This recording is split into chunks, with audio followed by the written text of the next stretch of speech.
Nous sommes Marché Express Bureautique MEB en cycle. Nous vendons pour vous des matériels informatiques tels que les imprimantes, les photocopieuses, les produits consommables, les cartouches d'encre et tant d'autres. Ici chez nous, nous avons une expertise de plus de 20 ans dans les domaines d'impression et de fourniture de consommables informatiques. Sur tous vos achats en ligne, tapez www.congotonnerre.com.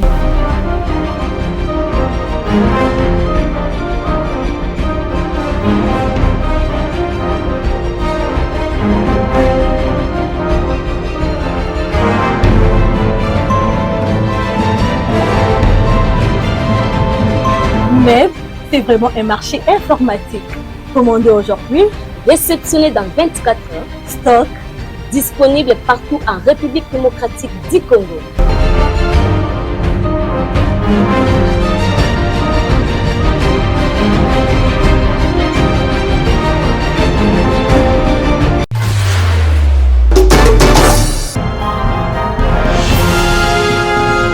Konanga Congo, Centre de formation Africa afongoli ba porte na ye po na moto nyonso oyo alingi ayekola tope azwa ba formation lokola ya informatique, langue, make-up, auto-école.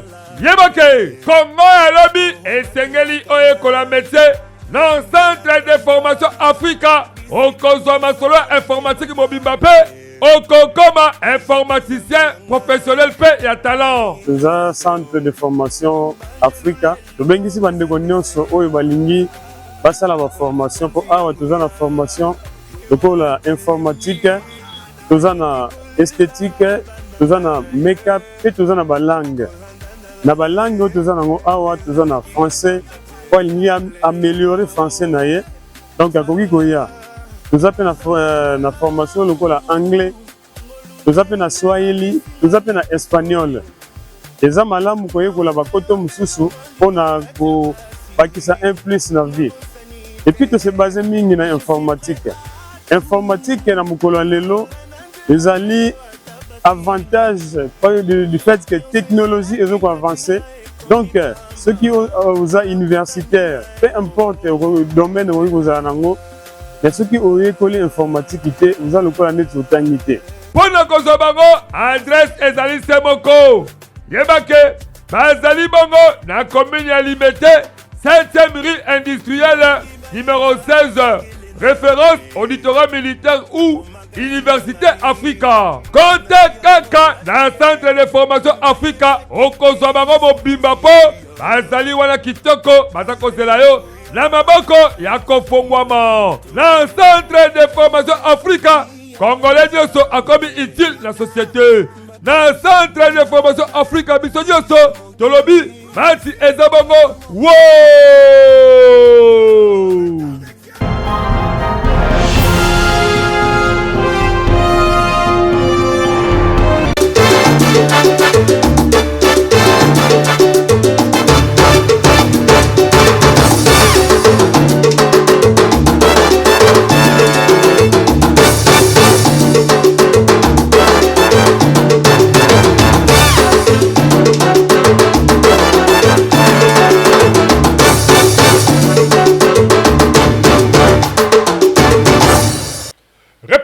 Démocratique du Congo, ville-province de Kinshasa, Mbunda Ekolo, magazine d'actualité, Mbote Congo Kinshasa, Mbote Congo Brazzaville, diaspora partout, confiance et la fidélité au Pessarabiso, il y a des boosts Arabiso, il y a des pouces Arabiso, tout Luka, tout Pessabino, information sur et à temps réel.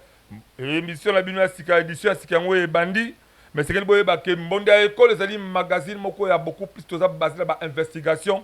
Pour ça aussi, le débat politique, le débat, l'activité dans le secteur, surtout pour changer l'image du Congo. Tout ça, il constate que le Congo, c'est comme si les acteurs et malamu au Congo.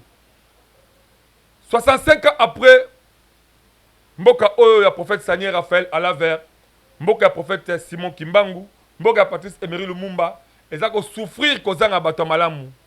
Peuple a là. peuple ataka ko souffrir peuple aza kolela oui c'est bien bon tout le monde dollar et kiti 25 000 francs 10 dollars mais ce qui to balancer yango to meki ko balancer yango na marché na libana na ba wenzela bazandu okomona que dollar ko kitala yango ezali beaucoup plus pour le bon peuple congolais to yebite est réellement que l'état congolais oyo azui makanisi to pe asali ba effort yo kitsa dollar est-ce que Amérique ko solola na ba acteur économique pour que ko kitsa dollar to pe ko mater franc congolais et balana na biloko to teka na ba marché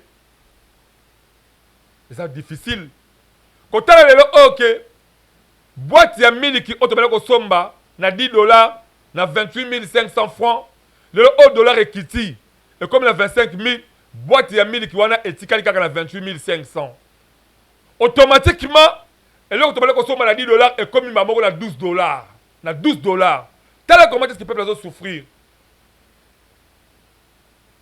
pourquoi tant que tu as le retour à l'économie en bokate mon école to sala ni pour ni contre to linga to ba makambo oyo e ko permettre que ba autorité en boka ba yo ka kolela peuple congolais ba yo ka passe ya peuple congolais to sala mboka biso souté biso ba alende wa oyo atala ke ngamba Brazzaville atala ke na Centrafrique atala ke na Lesotho atala ke iso ke na Afghanistan na kotambola na passeport moko ya Congo na deux passeports pour que na ba ke voilà na kase ngamba Brazzaville na bike na komi sujet français non na kotika kaka mwana ya République démocratique du Congo mwana ya prophète Simon Kimbangu mwana ya prophète Sani Raphaël Alaver mwana ya Lumumba pe o azali lelo dirigé par le président Félix Tshisekedi Tshilombo Congolais azako souffrir na niveau moko que en tout cas l'état congolais esengeli otala yango nazo benga ba acteur politique plateau la biso mateta fokolenga plateau za plateau mobimba botala plateau modeko le ngwala plateau modeko le ngwala même vous allez 4 personnes beaucoup na plateau la biso wana to ko sala na bino ba débat bon to pesa makanisi ensemble comment to ko changer image ya mboka oyo parce que c'est pas avec un bâton magique que Félix Tshisekedi Tshilombo a changer mboka oyo azalo na mandat na ye azalo na mandat na ye to sala droit ko linga ye to na droit ko pesa makanisi parce que bolamu oyo ko sala eza ko appartenir kaka na groupe ou bien la famille politique moko te soit disant IDPS ou bien Union Sacrée non soit Tshisekedi Tshilombo asali bolamu ezali pour le peuple congolais en général parce que passe ezali peuple congolais en général azako souffrir nango parce que lelo oyo ticket ya transport kolongwa kingasa ne kokoma zandu prix e banakate bano babotama depuis 2020 ti to comme le 2025 25 ans après bayebi même pas ticket kolongwa kitambo na kokoma zandu c'est parce que aller au na prix nango retour au kozo na prix nango kolongwa kibikondo na kokoma zando muto ayebi prix à transporter aller eza na prix nango retour eza na prix nango sans pour autant oublier ba tracasserie autorisée na kati ya mboka oyo biso bodekolo na kati ba investigation toti ko tambola ndenge to sala ki tourner ya province ya Kwango toti sur la province ya Kwilu mais la province ya Kwilu to bandeki beaucoup plus dans secteur to pe na territoire ya Idiofa na secteur ya Kapia na secteur ya Boulouem mais automoni kuna ezali catastrophe mbongo ya mboka ebele ezoko bimaka pour ko futaka ba député mais nini ba député ba salaka tant bazo kena kata ba hémicycle wana pour ko voter ba loi to pour ko sala ba contrôle ya gouvernement est réellement que ba député bazo sala contrôle ya gouvernement parce que le dollar et kiti mais biloko ba marché eza ko mata peuple azolela abale ko sobelo na 10 dollars akobo sobelo ko na 12 dollars bona nanga très bien de ko sala calcula eloko bale ko somba na 28 500 francs eloko ko est kaka na 28 500 na tout li papa moi te ka sa ba saka ciment na dépôt na ye na tout nga bi saka ciment za combien abi eza 10 dollars 10 dollars là ça veut dire c'est quoi ceux qui ont na 10 dollars après ce saka ciment mais ceux qui ont 25 000 francs congolais au changer qui dollar libanais à 25 000 francs congolais on a des points ciment on a obligé à bakisa 3 500 francs congolais bon ça là moi si quoi que soit là on se met 100 sacs à ciment La soso ba 10 sacs à ciment, robaksa, le cola 35 000 francs congolais. Soso ba 10 sacs à ciment, robaksa 35 000 francs congolais. Soso ba 100 sacs à ciment, c'est que 350 000 francs congolais faut bakisa.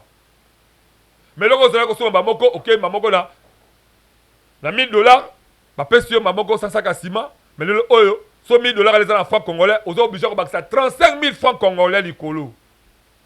Mais alors, et bien là, les députés, oh, bah, c'est un hémicycle, la biso, la hémicycle à l'Assemblée nationale.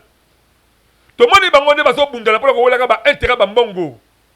N'y a pas de destituer, moi, la Vital Kamere, malgré que moi, la Vital Kamere a démissionné, a sauté avant. Mais déjà, dans le couloir, peut-être tout le monde qui peut déjà, comment est-ce qu'il va déposer qui déjà, parce que j'ai tiré la bango pour que, moi, la Vital Kamere, Azala, Libanda, il y a perchoir, il y a Assemblée nationale, Azon a député simple. Tout cela, c'est parce que Bazaki précède que Kolula, avantage na bango, bazo salaire na bango. Mais population oh vota kibino. Nani réellement atali ko chali so pour la population wana. Nani réellement atali ko ta la population la ndenge bazali de loko lela. Population batikali ba orphelin. Bonde école to beta mbonda. C'est parce que tu allez magazine munene na kati ya mboka oyo. Magazine munene beze belé. Mais biso to allez parmi ba magazine munene na mboka oyo. Si réellement vous allez un bon leader, il y a qu'à la personne qui est la province de Kwilu, c'est regrettable. C'est regrettable. Graban nous lelo oyo, c'est comme si ils ont abandonné. Est-ce réellement tu repères sa faute, le gouvernement congolais ou n'aba acteur natif yabandundu, acteur politique natif yabandundu? Parce que, comment est-ce que ma province, monsieur, ils allaient progresser, ils allaient développer? Mais, Grabandundu, elle tika la province, Moko, Mawamingi. Ok, le Congo central, même ici, il faut dire, ok, Nachela, attends la voiture, catch, na au Kende. Mais, la Grabandundu, vous allez suivre qui quitte. Merci.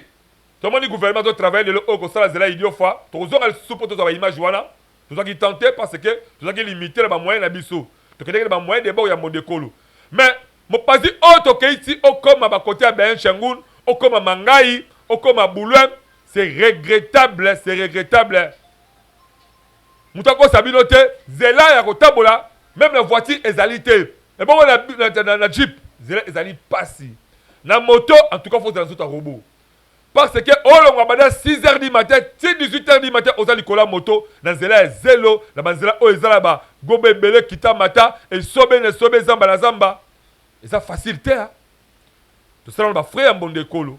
Kaka po yon de ko oli kaka bon décolo, on soit ma réalité en mboka na yo. Donc, on va même numéro là, c'est Zaliwana, c'est numéro Orange Money. Si vous voulez, vous avez numéro compte bancaire, tu peux ça bien pour que, bandeko, balinga mon décolo. Pour que moi mouké permettre mon décolo et évoluer et ça même ça malamu.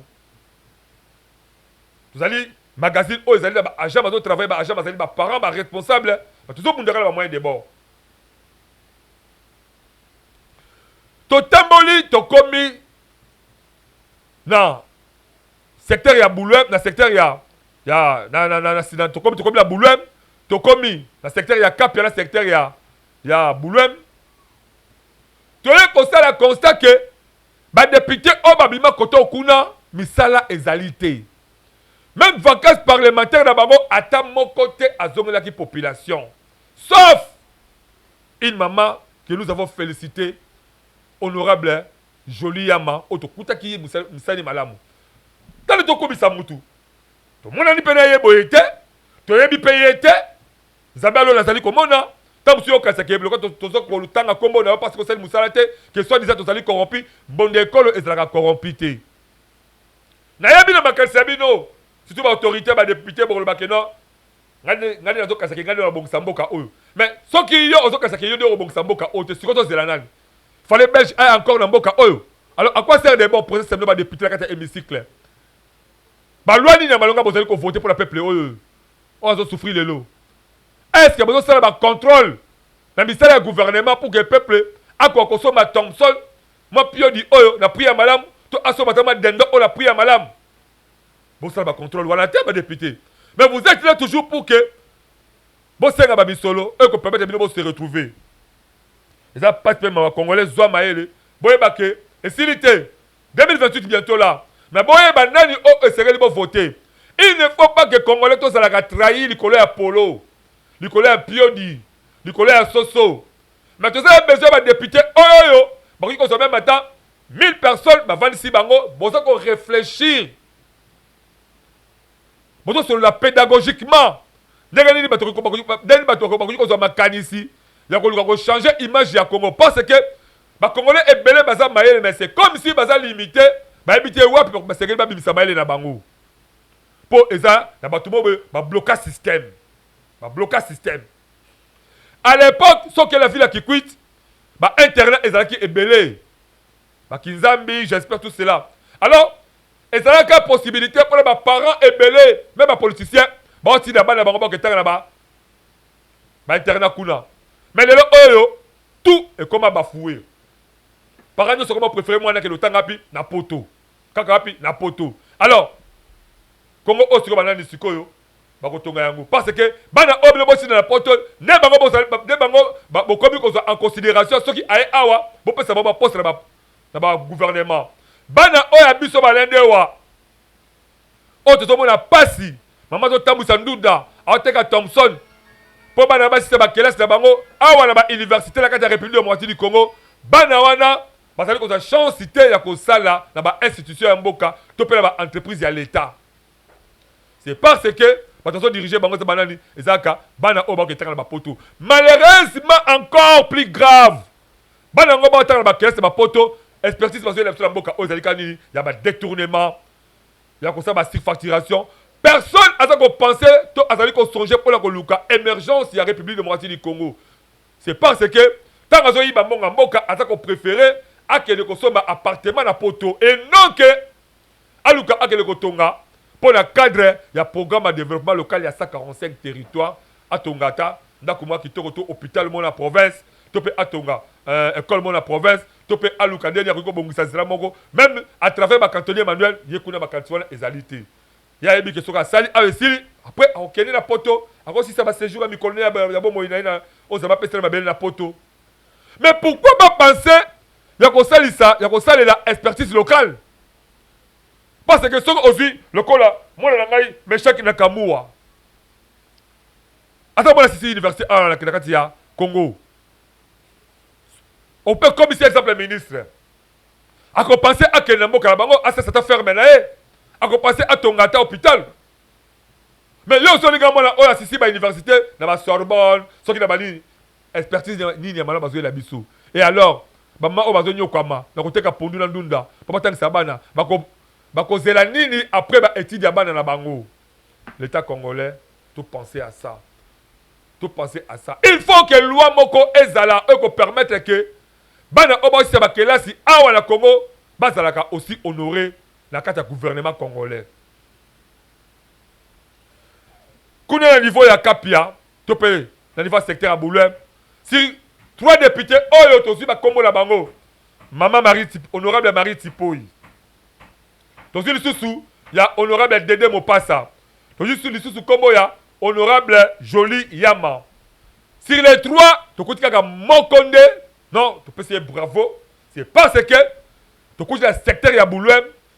Tokuti, même la Ben Chengoun, maman wana a telle lumière publique partout na Katia, Bamboka wana. Même la Boutou, 1h du matin, quoi ils ont de 18h, 6h du matin, na Balapander. Balapander, Otozela, Kamon Mboka Nicolas, le Kazadia, Ati la Bisso, Tozoka Yangote. Ok, le village, là, Tokuti, a tongi ba école ya Kitoko, et qui m'a dit, Balaselenga, la lumière wana, la lumière wana, vous avez Bamboka les opéra, mine des opéra, tout ça la boutou là, tout comme dire après c'est 23h. Mine des opéra, tout comme moi qui. Est-ce qu'il y a un cadre de programme de développement local à 145 territoires ou pas? Même si c'est sûr que non, il y a député Mogo, Joli Amandé, à Tchaba Libère public, voilà. Biloko Aboye, en tout cas, il faut te mettre les bravos. D'abord, étant mon école, tu vois qu'on les Kabongo, il lui fallait maintenant ça la interview dans Mbokawana, bien chez nous, total à Cyril Maké. Population Mbokana, bazali satisfait dans la action oyo député à Salaki et on réveille sa prise c'est plateau qui toque le régie. C'est parti la régie. Voilà. toujours dans le cadre de Mbonda Ekolo magazine d'actualité, tout ça c'est qu'on a Kiputu. Dans Belchengoun, dans Belchengoun. La cadre de toujours le même découverte. Parce qu'il faudrait au moins Congolais aillent comment est-ce que Mbonda les alliés côté Mbissama. Dans le territoire, il y a Idiofa. Dans le secteur, il y a Oulouem. Dans la carte, il y a Belchengoun. Tout est réellement. Bon, il y a la carte de Belchengoun. Bien, vraiment bien. Déjà vraiment bien, ensemble, vraiment bien. Parmi les acteurs politiques, il y a beaucoup de choses.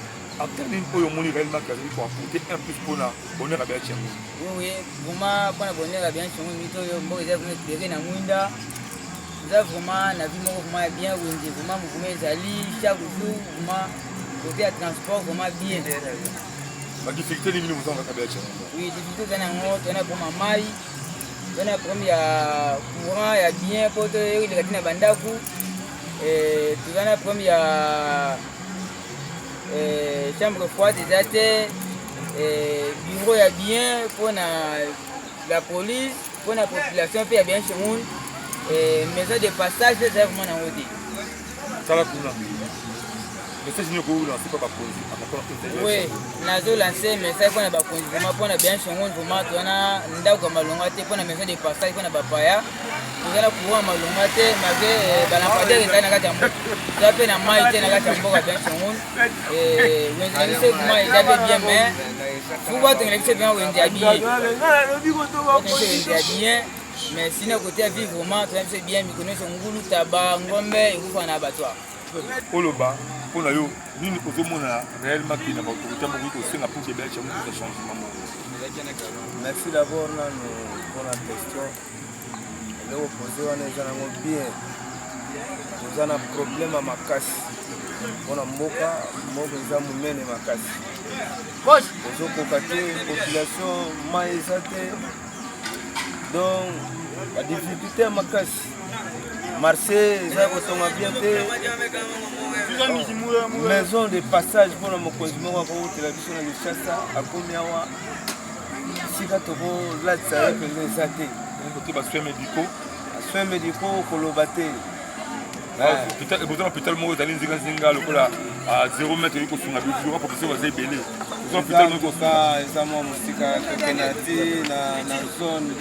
Zone de santé à des kilomètres. 22 kilomètres. 22 kilomètres. Oui. Donc, à profiter il faut que tu message de toujours la santé, basunga biso batina biso ba médecin bien. Kaba minganga moko ya bien. Ba batongela biso pe hôpital matériel ya bien pour sunga biso population ezebele. L'épidémie wana donc baminganga bazate po basungane bana na baparents. Donc vraiment souci na yango wana. Caméra wana. Il faut lancer le message pas pas chef d'État de Chilombo la première ministre juste une plus mais c'est pour lancer pour la secteur na ya bien changer de Zakashia problème. C'est je pour lancer. Merci pour la parole. C'est que mini pour la boyana. Au premier fois na ntomo na makama. Mbonda Ekolo ya. Autant Mbonda Ekolo ko kama. Boyana e pesi biso na esengo poto mwana ndoki. Au premier fois tomo na boyana. Donc, les gens ont moyen de déplacement pas si trop. Donc, pour déplacer, on va matin une chaîne. Donc, on peut dans la map. Donc, tout le monde a des réfugiés. Il y a des pays dans le côté. Donc, souffrance, moyen, on y a beaucoup. Dans la moyenne, donc 50 personnes, moi, je vous montre. Il y a des athées. Nous avons bizarre. Nous avons des athées. Vu que tu as capacité, c'est vraiment n'a pas de série. Allez, on est bichot. Voilà, en qualité de l'état des présidents jeunes, il y a des Belchengoun. Côté Belchengoun, il y a des talents. Alors, je dis que côté Belchengoun, parce que Belchengoun est une évolution ou c'est une équipe. En tout cas, il faut dire que les pays sont en évolution, malgré mon calme, mais les pays sont en évolution. Sauf que tu as déjà dans la lumière. D'éclairage, c'est qu'ils envoient la progression. Malgré tout ça, un problème sérieux, tout ça, un problème en la route numéro 1, ils ont même habitué qui quitte. toza vraiment na problème sérieux poto koma kikuit ezopese makasi transport eza un peu élevé suite na nzela. Deuxième problème mboka neti beya so tozwi déjà lumière ya acer normalement il fallait barégler situation ya bamai wana problème ya mai eza te tozomela bamai ya basource eza vraiment kitoko te na population. Voilà, en canton était président jeune. Et bon, la haute sécurité, vie sociale, les jeunes vont vivre vis-à-vis de Mboka. Est-ce que les jeunes ont la conscience de comprendre qu'il n'y a pas Congo dans Mboka? Oui, mais les jeunes vont comprendre qu'il n'y a pas Congo. Mboka, c'est Congo est à Bango. Mais normalement, la situation c'est bon, on a moins soutien. Mais Dieu était le président des jeunes. Le mécanisme est pour faire pour que les jeunes soient bien chez nous. Emboîter, pas embêter, pas le caler. Bon, en tout cas, les jeunes à Bia, ils se démènent dans leur façon. Ceux qui ont des compagnie, ils ont vraiment tout évolué. Il faut encourager. Dans le secteur problème, je peux dire que tout ça va numéro 1. Voilà. Parmi les acteurs politiques, il y a beaucoup d'acteurs. Acteurs qui secteur à problème ou bien dans le territoire pour réellement apporter un peu de l'émergence dans le secteur problème, nous avons député tout le bagage national, nous avons député Joliama et dans la province nous avons Nikombuka. C'est grâce à Joliama pour appuyer et assurer comme Awa dans Nikombuka. À part ça, moi je vais Miké Yaka, mais pas comme ça. Là, nous sommes à la caméra, voilà.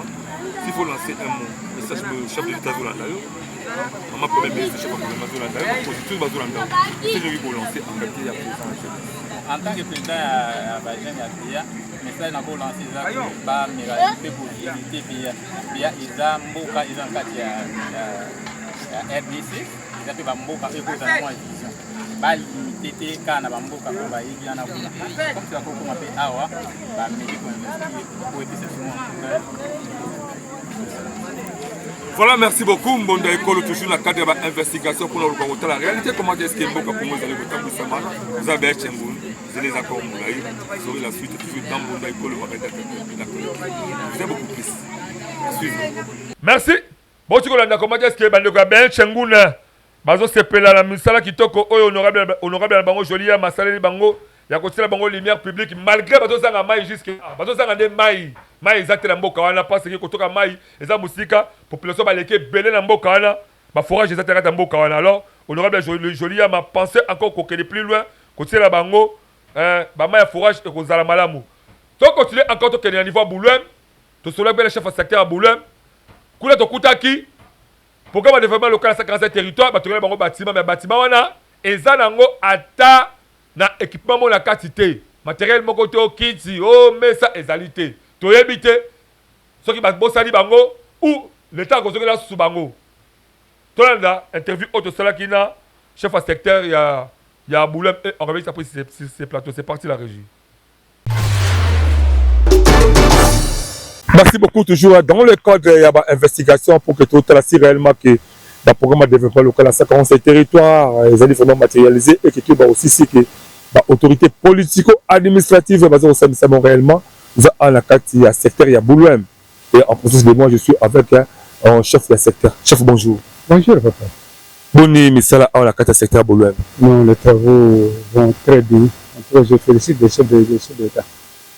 Pour ces réalisations dans mon secteur. Ok, merci beaucoup. Vous félicitez le chef de l'État. Quelles sont les difficultés rencontrées en rapport à la prestation de la Bino Sika ou la secteur Boulem? Les difficultés, la maison, le bureau n'est pas équipé. Jusqu'à présent, le bureau n'est pas occupé. L'école primaire aussi n'est pas tellement équipée par manque de bancs. Nous avons les difficultés de forage, le peuple souffre. Alors, devant cette caméra de Mbonda Ekolo, puisque nous venons de Kinshasa, quel est le message particulièrement que vous pouvez lancer au chef de l'État? Et il ne faut pas aussi oublier, il y a encore d'autres acteurs politico-administratifs évoluant ici. Là, sans tarder, je remercie le chef d'État d'abord pour ma nomination. Et en plus de cela, pour les œuvres fournies dans mon secteur, dans mon entité, bien que l'impayement existe, parce que le secteur est payé par une seule personne, que l'État puisse m'aider pour mécaniser tout le monde. Et en plus de cela, multiplier encore des efforts pour rassurer l'eau pour la vie de la population. Et vous avez aussi d'autres acteurs politiques administratifs. Est-ce qu'il y a d'autres acteurs qui vous accompagnent à rapport de votre prestation? En tout cas, pas tellement, à part les gens de l'UDPS qui me portent un peu aide. Et quelquefois, mes deux députés nationaux et provinciaux qui me portent aide à part ça. Ok. Maman Jolie, oui, député provincial. National, oui. Non, national, oui, national. Il y a Maman Berthe aussi, hein. Il y a Maman Berthe qui arrive à m'appeler d'autres fois pour me porter conseil et m'orienter. Je pense. Si vous lancez un mot en rapport avec la prestation de Maman Joliama, à qui que nous avons oui, maman, quelle maman soigne. Nous avons le problème des petits ponts, des petites rivières qui relient les villages. Il y a le problème de passage. Si elle peut intervenir, à jeter des petits ponts. Même l'État aussi, s'il peut intervenir, à jeter des petits ponts. Mais c'est remercier de plus le chef d'État, le gouvernement, ainsi que tout le monde, vous-même aussi. Voilà, merci. Bon, compagnie que tout ça à la carte secteur Yaboulem, vous allez chef de secteur. Papa, c'est qui encore le nom? Mbokando Tarsis, le papa d'année. Ok. Vous allez avoir beaucoup de carte secteur Yaboulem. Mon école, et même le partout. On est encore là. Merci beaucoup, papa. Merci, papa. En tout cas, vous allez beaucoup dire merci au chef de l'État, à la famille de l'État. Et beaucoup dire la première ministre, tout le monde. Et vous-même aussi. Vraiment. Allez, Dewa. Merci, papa. Merci. Aidez-moi. J'ai dit aider le secteur, le ciel vous aidera. On le fera encore plus mieux. Merci. Je manque en tout cas. Non, pas du tout, pas du tout. Okay, il y a aussi le problème de rétrocession. Fondation. La rétrocession, c'est difficile. C'est difficile. Aller plus loin. C'est le problème des moyens de déplacement. Pour le chef d'entité. On est trop humain. Le message est passé. Merci, papa. Merci na élément na boti kolanda. Beaucoup pour les monde école to tambola ki biso moko ezate ke élément batide bisoté. Et toto compter encore to que la province musu bien ba secteur musu bien ba territoire musu soki nzambe apamboli biso ou bien soki bino pepe botie biso maboko. Na moi mike ko permettre tout ça ba déplacement. To comment ki lisusu ti na niveau ya bifurcation oyo ekei entre Mangai na Kalo. Kokoma kuna catastrophe. Kuna ezali bisika oba votaka ba ndeko ba dede mopasa na ndeko mariti poi. Mais population ya kuna bakoma lelo oyo abandonné. Même les vacances parlementaires ba moni ata député mon côté. Alors to éviter ba député mo sikoyo na rentrée parlementaire ba désiratani ni oyo ba comme le peuple na bango na niveau ya parlement pour que et permettre au gouvernement à Luka à activer PDL 147 territoires et contre la Marokuna à travers la forage à Pamba. Toi, dans l'élément Oyo. Et on réveille après ces plateaux. Voilà. Alors, tu as la bifurcation. Yangurukana. Vous avez besoin de auto outil boye. Vous allez boulouem. Vous avez besoin de kei boye. Kei ti kalo. Kalo ok ti na pio pio. Ok. Vous avez auto besoin de kei boye. Vous avez kei ti mangai. Chef. Asma bifur ngurukana toyebi awa bifur awa tulika awa kala siro ezaka ba vile ba la soirée bazalaka ba Nicodème bazalaka quelque part awa le sobo moité ba perspective bazalaka awa le opération sobo moité to kufala kichasa kuna na niveau ya maluku kuna vous allez awa le awa boni bino na bifurcation vieux andengeni bi eza moi bien mais moi ba souffrir mike ezali eza na biso moi bien. Le problème est réellement besoin de bifurcation au lieu où la caméra on a aussi le bakoza mboka pour baluka ba réaliser. Awa tu na problème ya mai, le pa libosa tu na mai mo musika. Susu condition de ya vie na biso nde coton ezate. Même ba député be ba les kana awa. Est-ce réellement que ba député na ba campagne ou je sais ba campagne parlementaire ba les kana qui pour battre la bino ba zo ba problème na bino ba qui remonte au niveau du parlement pour ba koza ba yoka. Ba les kana bango awa, e ba sa na biso le mokote. Je peux te voter à Bango. Et ça, il a monté pour l'ambition. Capitaine Nibil Bofotaka a réellement au moment de la Joliama, Azana Boulamawa. Et quand j'ai ma magité, là, il y a un idiot Fawana Bossani Bakomo na Bango. Bon, de deux mots passés. Diawande à Sarabiso Pemo le côté, mais au votail. Il parabino vraiment. Et l'eau comme moté, Sabiso le moté. Elle est au moté. Le haut sur le tabac aux amours Kazaka Kaberawana. C'est malobanayo, message de Kozala. Adam to ya bon. Awa ezabwe biso zana loko mote akolwa mais tozana pasi. O mai condition mai na biso wa. Za moi pasi. Loko liboso na mai kona condition mai. Na nzela na biso pe nzela pasi. Loko mi bale wana.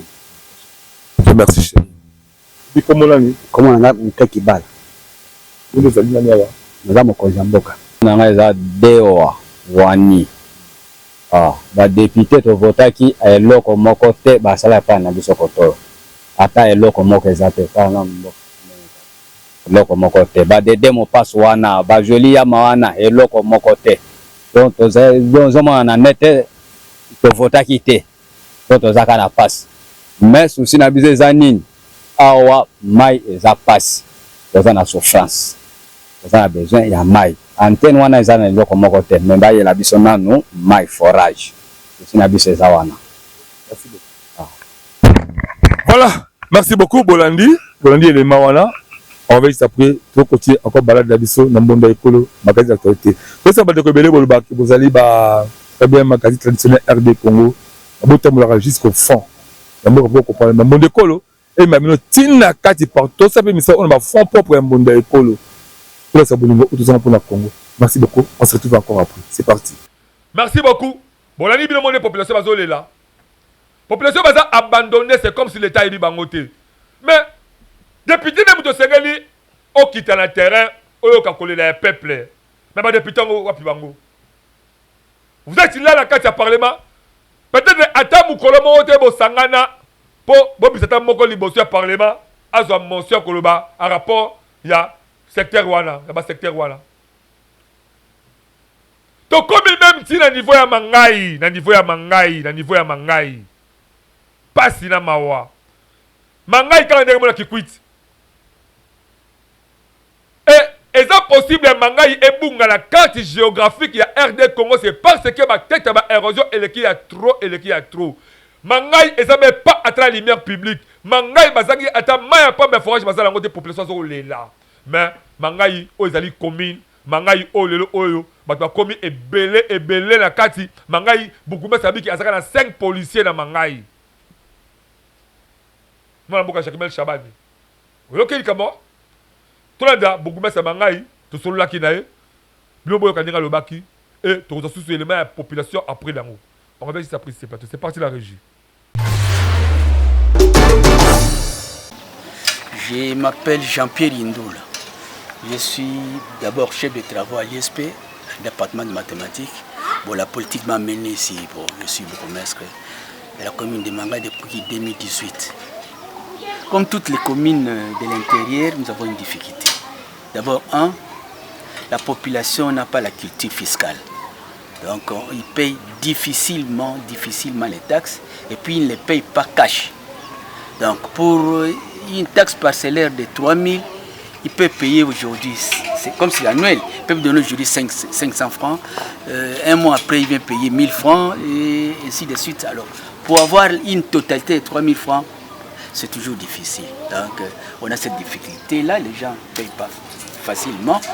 Et puis, nous sommes butés par un problème de coulons. Voilà, les Mangai est sur le bord de la rivière Kassai. Nous faisons frontière avec le Ossué. Alors, tous les malfaiteurs, par exemple, du port Selko Akin, qui sont chassés ou traqués, ils montent dans les balnéaires, à bord de balnéaires, ils viennent ici. Donc, 2 jours après, 3 ou 5 jours après, quand on a traqué les gens à Kin, ils sont ici. Et ici, ils entraînent les petites personnes ici qui pensent qu'être Koulouna, c'est une bonne chose. Et puis, nous n'avons pas la police. Vous imaginez pour une population de plus de 180 000 habitants, nous n'avons que 5 policiers. 5 policiers. Donc des policiers formés, 5 policiers. Et puis, parlons de matériel. Je ne sais pas s'il y a vraiment des matériels qui peuvent utiliser pour traquer. Donc c'est une difficulté terrible. Donc la police a un effectif très faible, très réduit. Et même le capitaine lui-même, il n'est pas sécurisé. Moi qui vous parle, je ne suis pas sécurisé. Donc on ne peut pas espérer s'il y a un problème ici, espérer que la police de Manga peut faire quelque chose. Donc il y a ces problèmes de l'insécurité. Souvent, ce sont des gens qui viennent de Kin, qui viennent entraîner les gens. Et la rétrocession, on n'en parle même plus. Ça, on n'en parle même plus. Je crois, toute l'année, nous avons eu la rétrocession le 31 décembre. Donc tout le mois de mars, toute l'année de 2024, on n'avait pas l'argent. En mois de décembre, on a donné, le 31 décembre, on a donné la rétrocession. Et jusqu'à aujourd'hui, on n'a pas la rétrocession. Donc, bon, c'est un peu de cascade là. Je sais pas. Ils promettent, mais ils n'ont pas encore réalisé. J'espère qu'ils peuvent réaliser. Comme c'était nouveau, peut-être il est buté pour une adaptation, tout ça, mais je crois qu'ils peuvent promettre. Oui, avec mes collaborateurs, il n'y a pas de problème, mais j'avais un adjoint qui est malade jusqu'à présent. Ça fait 3 ans, 4 ans qu'il est malade. Donc je travaille presque seul. La police utilise les jeunes gens qu'ils appellent volontaires, mais très souvent ils utilisent des jeunes gens qui ont un passé médiocre. Des jeunes gens qui étaient des voleurs, des gens qui étaient des brigands, bon, on les utilise. Alors ils profitent de leur position de policiers pour faire encore trop de mal. Très souvent quand ils vont pour arrêter, en tout cas, la personne qu'on arrête doit avoir d'autres problèmes parce qu'ils doivent casser, soit voler, soit faire autre chose. Donc c'est ça encore une autre difficulté. Donc, ils épaulent la police, mais il ajoute encore d'autres problèmes. Je ne voudrais pas trop parler des politiciens. Je ne veux pas trop politiciens, mais je sais qu'ils ont promis. Il y a maman Tipo qui a promis. J'espère qu'elle va faire quelque chose. Maman Jolie aussi a promis. Bon. Il y a Dédé Mopassa qui part de temps en temps, mais il n'y a pas de réalisation visible. Je pense qu'il faudra qu'on réalise les promesses. Qu'on réalise les promesses et qu'on essaye de rétrocéder. Comme ça, peut-être nous pouvons. Parce que si nous devons compter seulement sur les taxes, tout ça, on ne va rien faire. Je crois. Très bien. Bonani Bougumestre. Bonani Bougumestre. Mais, population Bangaï, Bafotaka. Baponaka, Basekele, Bakelekolo, Belabango, la Katia hémicycle. Députés nationaux.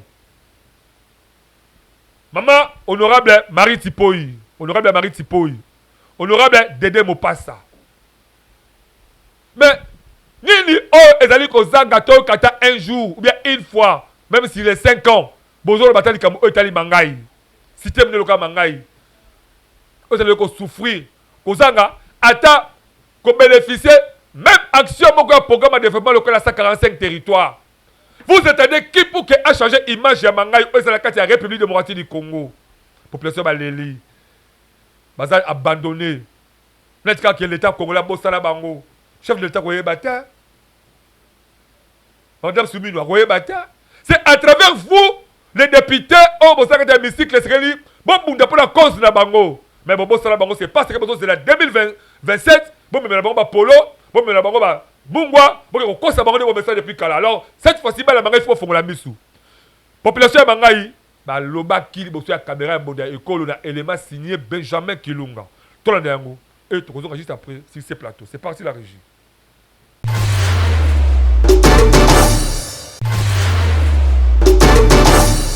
Voilà, c'est toujours dans le cadre de Monda Écolo, comme tu me sais, qui est toujours mené par investigation partout de manière que. Comme on a la réalité, nous sommes quelque part dans la ville de Mangaï, cité à Mangaï, ou ville à Mangaï, dans la République du Congo, beaucoup plus dans la province, il y a Kouilou, le territoire Idiofa. Nous avons quelques réactions par rapport à la côté aussi réellement que Mazali aussi avancer dans l'Italie en émergence de développement. Il y a une bonne santé. Santé, moi, madame. Il y a la caméra, bonne vidéo à Mangaï. Mangaï. Tozali moi calme, mais en tout cas mboka toujours mon passeport. Ndenge tovandi awa mboka zo kola peut-être. Na ba difficulté belao. Ba difficulté pende belezali awa o toujours regretter to senga na bande ko na biso bazala Mangaï. Ba kende batala Mangaï. Pour mboka depuis kola, depuis création mboka par rapport à l'avancée à développement, en tout cas ils a passé. ba problème ni réellement que vous retrouver na kati ya mangai awa nzela tozana nzela bientôt nzela eza kutu te nzela ezali te nzela na côté ya développement vraiment mboka eza molili ebaka te ya cité lokola mangai boye na butu bato moye basikile eza te molili vraiment eza bien te tozali na pasi pe côté ya baalimentation donc tozosouffrir soki tozoluka bachambre froide soki vraiment bandeko bazokanisa biso baya koinvestir bachambre froide bamaison ya habillement ezomonana te bamaison ya alimentation ezomonana te donc mboka eza vraiment calme te eza vraiment toza na pasi tosenga na bato basalisa biso bandeko na biso oyo bakenda vraiment basalisa bon eza pasi mingi badepute mingi tozozwa bango kaka na veille ya élection mais soki élection esili bake eza rare mpo bazongela biso ndenge tovandi awa vacances parlementaire esi esalema me totikala kozwa député moko te na kata manga awa aye mpo atala nini esalema na mangai bao bavotaka bazongaka te toza vraiment orphelin na politique bon nazosenga na bakonzi na biso nde toyebi bakonzi bana na gouvernement nyonso wana eza ya biso bakanisela mpe biso nde bazotala bakwe mosusu wana mpe batala biso kwe na biso ezali vraiment enclavé batala bakwe na biso mpe basalisa biso mpo soki banzela eza bien biloko ekokoma te na kisasa baemploi soki ezali ya na mangai bato bakopema bien bakozwa emploi eza te kaka moto akende kisasa te na niveau mangai soki basali biso baemploi batongeli biso mwa biloko ezopermettre ke bato bazwa misala kosala mpe ezali quand même calme tokozala bien mais toza vraiment ya kobwaka bakanisela biso toza mpona bango baza mpona biso me bakanisela biso batika biso borfele te toza na manga awa eza pasi mingi tozomona développement na biso toujours sima on dirait que toza bato moko baza na pays te on dirait ndenge nini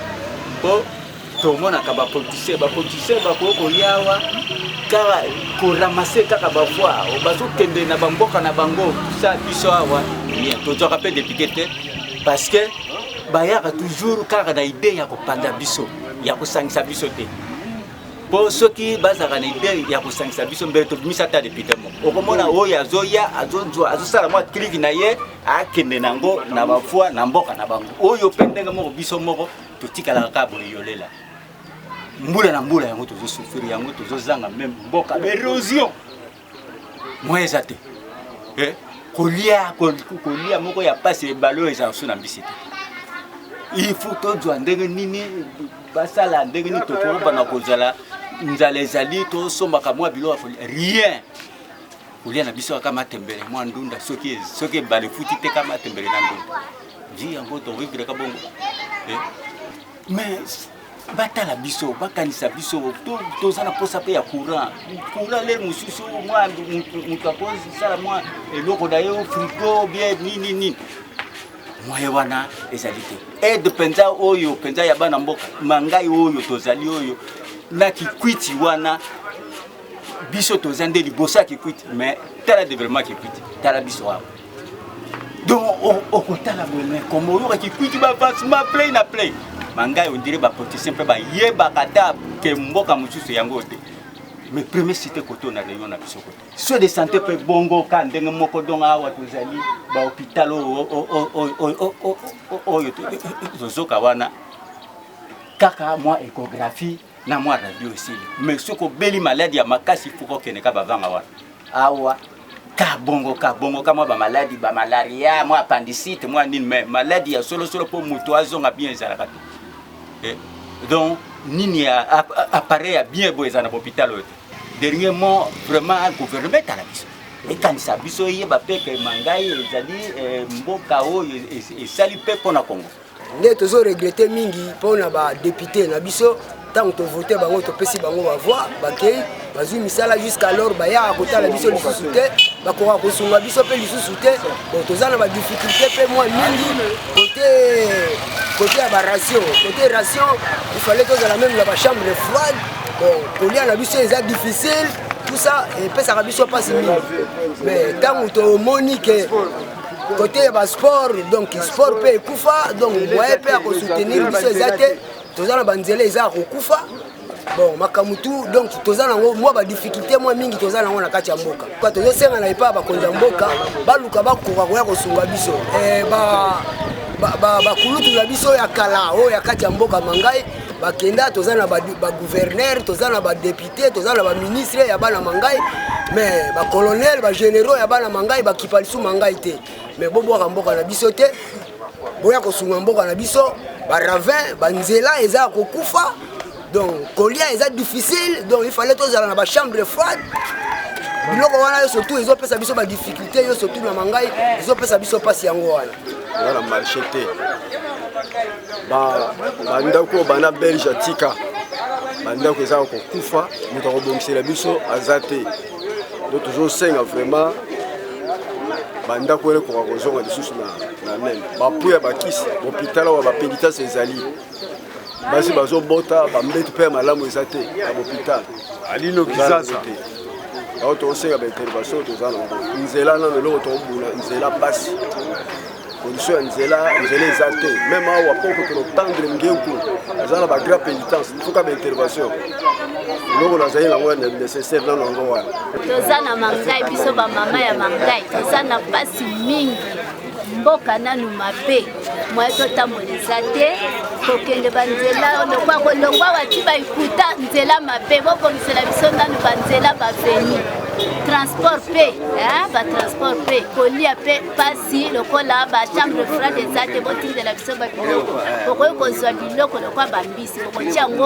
wapi tozopolisa babiloko bachambre froide eza te esika kobomba babiloko amie eza te lokwa bandunde mpe tokoki kobomba me bozoya kosalela biso te eloko ya pasi bokoyaka boye tokoloba me bosalaka te soki bosali tona nsima tokosepela tokozongoloba bosalela biso eza te ka bozwa toloba me bozosala te bosalela biso na Mangai chambre froide eza te mboka loka Mangai boye tokozanga ata chambre froide réseau ya malonga kutu eza te nzela mabulu mutala monene ya nzela est ce que mutu oya koleka awa etikala grand route kuna ya nzela mutuka ekufwa mpona nini mabulu elekani ebele moya mutuka eleka eza te magasin eza te station eza te mboka loka Mangai tokozanga réseau te tokozanga chambre froide te nzala se lokota eza partir ya négligence ya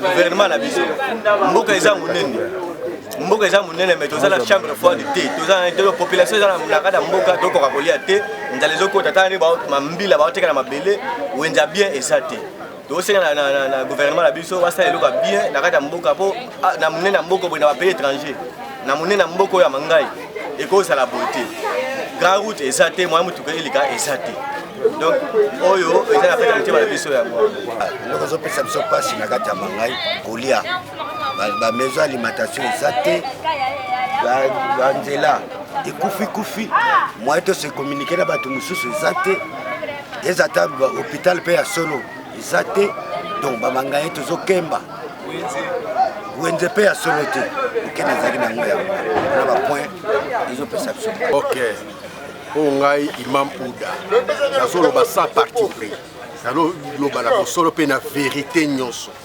mboka na biso Mangai banda mbula yango ebanda oyo toyebi Mangai lelo eza commune eza ta na eloko moko te eza ta na nini moko te oyo ezopesa commune sali te mwinda te kolia pasi kolata pasi emploi eza te bato bazotambola kaka ndenge na divakation lokwa banyama lokwa bazalaka na mokonzi te ya solo soki mokonzi na biso azali atala biso mboko ewumela ava kikwiti oyo Mangai ezali lelo kikwiti eza ndenge nini biso mpe toza ndenge nini donc soki bakipaka biso te towana eloko moko te na kati ya Mangai awa yango wana tozosenga kaka na baoyo baza liboso mpe tosalaka badepute bakoya awa batamboli bakabi bapolo basalini mais nsima nango soki bakei libela moko te alobelaka sur Mangai soki ya solo balobelaka sur Mangai tokomona te eloko moko ya depute atinda jamais oyo nyonso so Mangai etelemi eza efort na biso na bapeshe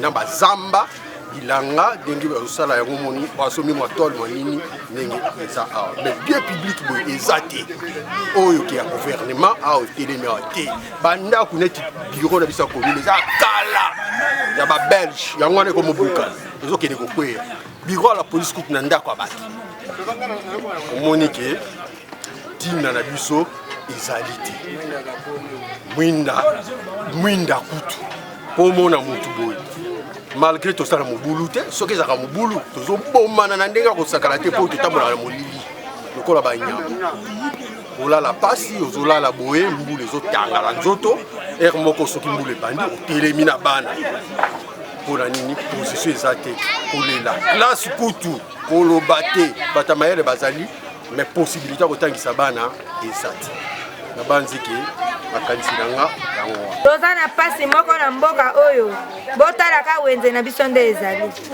okoki boya kosunga biso te tala wenze mangai site monene mangai site monene ava kikwiti meta lelo mangai ndenge ezali esi tokoza na marché modele toteka na moi ezalaka te tala prochera député akotiela biso esila pe te ake na onga ndenge wana bangoli vraiment na Kinshasa pe baza te mboka yonso ebeba vraiment mangai ezali do premier eza mangai ebeba mangai ekoma mabulu mangai ekoma do moya kolobeza te na idofa mpenza eza na nsima ekomi vide mais mangai ti lelo vraiment bangoli na kati ya mangai baza na kati ya Kinshasa baza te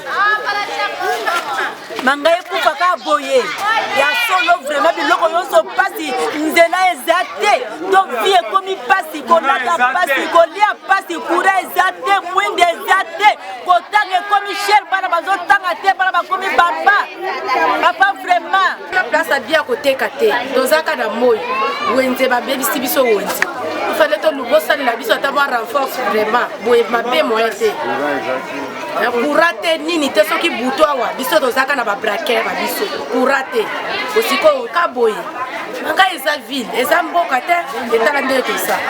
Merci na ba élément kitoko ya mwana mboka Benjamin Kilunga bolandi bino moko comment que population bazali kolela liva mangai pour vous dire que ba député mingi surtout ya ba province tozo komona ya Kinshasa awa ya Kinshasa les bazo tout monaka bango to vanda na bango mais ba province en tout cas mingi et le côté en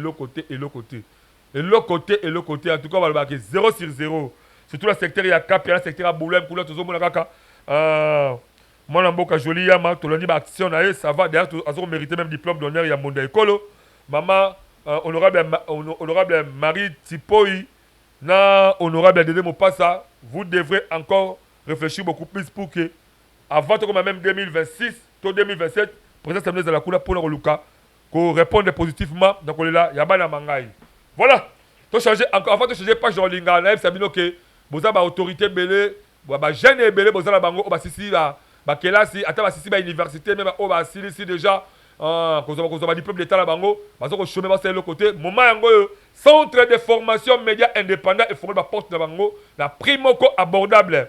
Vous avez besoin comme journaliste professionnel. Vous avez besoin de simba caméra qui toque le col mais chaque nakamua azali ko simba au besoin d'anga siko topé au sala ba montage vidéo le col moi boka écrire matita sala kayango même ba théâtre même ba film tout cela quelqu'un à la centre de formation média indépendant ba primoko promotionnel est possible même dans 3 mois au comme professionnel des médias. C'est parti bon dans sport publicitaire na bango.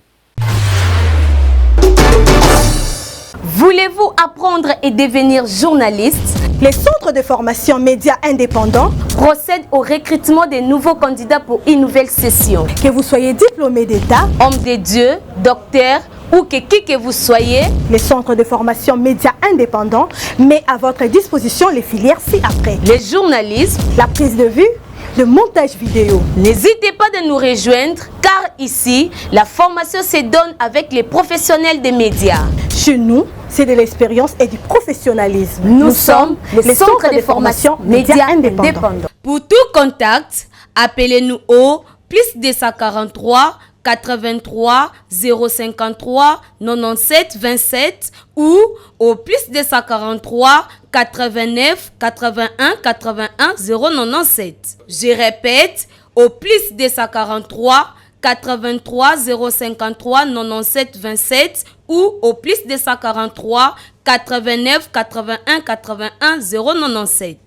Merci na élément qui toko ya mwana mboka Igrida Mateta minute ça vraiment mingité ce qu'on a linga boye baké ba mama ya ongu ba meya ongui donc ba mama ya bangoli ligue de dames ligue de dames ya association Amanangui donc ba meya ongui ba to ça sortie officielle na bango to ko sale ba meya ongui donc ba grande dame ya Ligue des Dames ya association ya Manongui ça qui est sorti officiel à bango et ça avec impact na idéologie avec objectif fébélé ya ko créer sikoyo comité à sika eko kumbela masolo ngo kitoko tolanda élément oyo batina biso avec impact na idéologie avant que to lukato boucler complètement édition la biso ya mukolo ya lelo. Mwana ya Congo bondi melangaike e indaki makasi toujours avec impact na idéologie na cadre ya kosala sortie officielle ya Ligue des Dames ya ba mama bangoli donc ba meya ongui oyo na mokuse babengi yango LDN bondi melangaike 5.2 ezalaki na ordre du jour na cadre ya équipe nationale Miangui babandaki nanu na mode de circonstance oyo epesamaki na mama Sophie oyo azalaki présidente honoraire ya Ligue des Dames Ngui. Deuxième point du jour na bango kaka mama Sophie a présenté mama Véro Ozungu comme nouvelle présidente oyo a kokumbela masolo sikoyo kitoko avec impact na idéologie na Ligue des Dames Ngui. Et bongo na troisième point ezalaki de likambo ya koprésente ba mama bibale comme ba membre ya conseil d'administration ya association Amana Ngui. Donc mama Véro Beska akokubela masolo ya genre et famille pe mama Sophie Bala yende avandeli masolo ya finance kitoko. Na quatrième point du jour bondi belanga ke ezalaki nde présentation ya ba mama nyoso oyo bazalaki présente na masolo wana. Basukisaki bongo na 5e point na bango ya kolakisa organisation pe ndenge esengeli batambola. Pona organisation bondi melanga ike ba mama bayokani ndenge bakozala kokutana chaque 3e dimanche ya Sanza. Tellement que mission ya Ligue des Dames Ngui eza ya komema contribution po na koluka développement ya bamboka na bango ba fixer montant moko kaka kitoko ya $5 par mois po mutu nyonso afutaka yango facilement. Kutu date esi eyebani po na rendez-vous oyo eza koya eza bongo le 19 octobre 2025. Ah oui, biloko ya boye eza kolakisa ndenge biso moko pe population tokoki pe kosunga bamboka na biso po na koluka développement kitoko. Totikela nyonso kaka l'état te po biso pe tozala ba part ya ba responsabilité. Ligue des Dames Ngui en tout cas masolo na bino eza kitoko. Yango tofuli bino kaka mokako swa pe tobetisi kaka mbonda.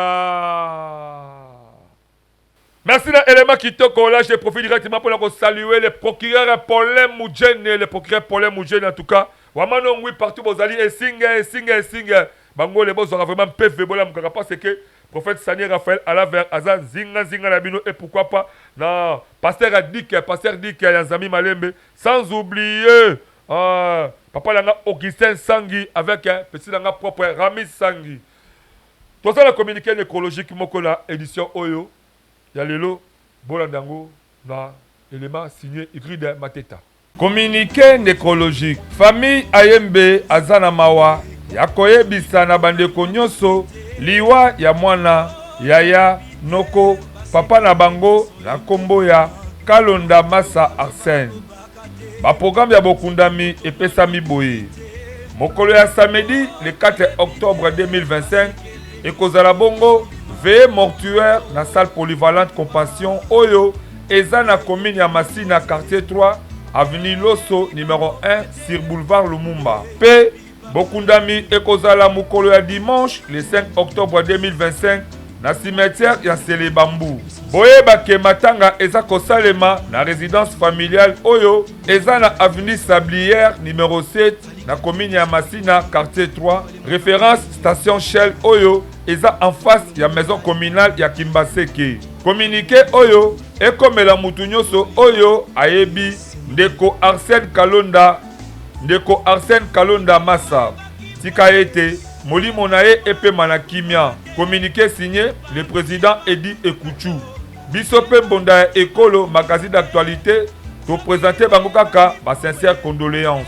Voilà, merci beaucoup to comme la souka édition la biso otolobeli mingi à part eux c'est que député topé acteur politique natif il y a grand bandundu eux c'est que se manifester pour que grand bandundu eux a changement partout oui la province à Kwango milelo na milelo passe la passe province munene ya Kwango on a vu que le sénateur Aimé Mangiadi patience à sala bisala minene le prince de Kasongolunda na vu que zali aussi mboka ya le président Jonathan Bialosu Kawata mboka ya papa na ngai Pepe ozali kuna na l'Assemblée nationale papa nani wana encore l'Assemblée nationale papa Christophe Mosso na pese bambote pe na bandeko ebele ba pamboli et autres mboka ya ndeko la ngai watangumba en tout cas kuna pe foin mboka ezali ko kufa c'est comme si ezala ba lobelité donc grabandundu là to komi kuna province ama inombe te boso to komi kuna na bi ki vous avez danger alors je profite directement pour saluer mon ami Johnny Kilodi na bisa ko ngaba ki keba oboka ki kayu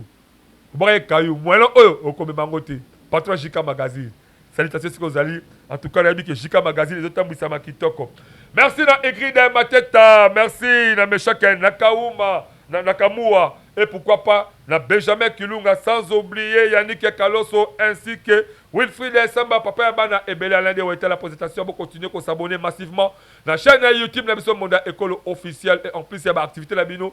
Bobenga biso tokoya collection là-bas, chaîne partenaire na biso à travers mon école avec impact dans idéologie. Quant à moi, je vais retrouver prochainement dans l'édition sur Asika. Ceux qui collent sur Azongité, je vous aime beaucoup plus. Bye.